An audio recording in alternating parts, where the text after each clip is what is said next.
airstrikes against ISIS in Syria. The U.S. working with a coalition of Arab countries to take down the terrorists. Bahrain, Saudi Arabia, Jordan, Qatar, United Arab Emirates all joining in the fight. This is an unprecedented alliance, a Sunni alliance, I should add, in the war against terror.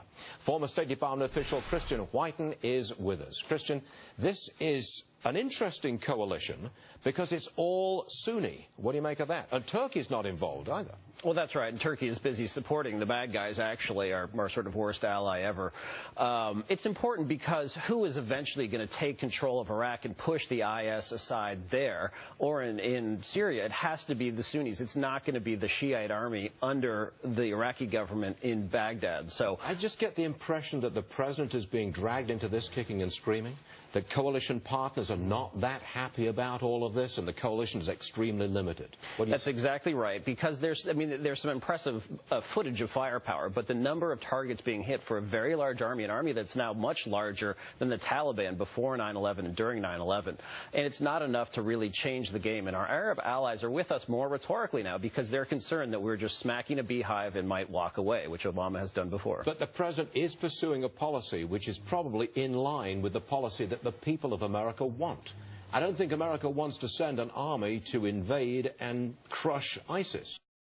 Certainly not if you have a half-baked plan, which Obama has. And you actually have to ask the question, what comes next? Because by bombing the IS and not going after Assad, we are creating a vacuum that Assad can fill. And so we are empowering one of our other enemies. We don't have a really coherent plan to put in power a pro-Western government yet, a secular-leaning government. All right. What should we do?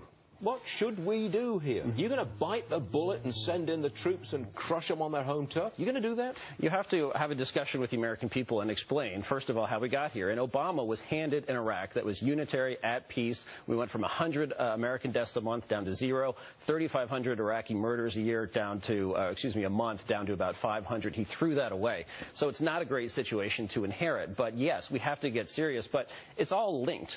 The Iranian terrorists, IS, Al-Qaeda, Al-Shabaab, all those. And before we have a big policy to go after these people, I wouldn't waste or put at risk a single American life. Do you think, and let's be honest, do you think that America is at war with Islam?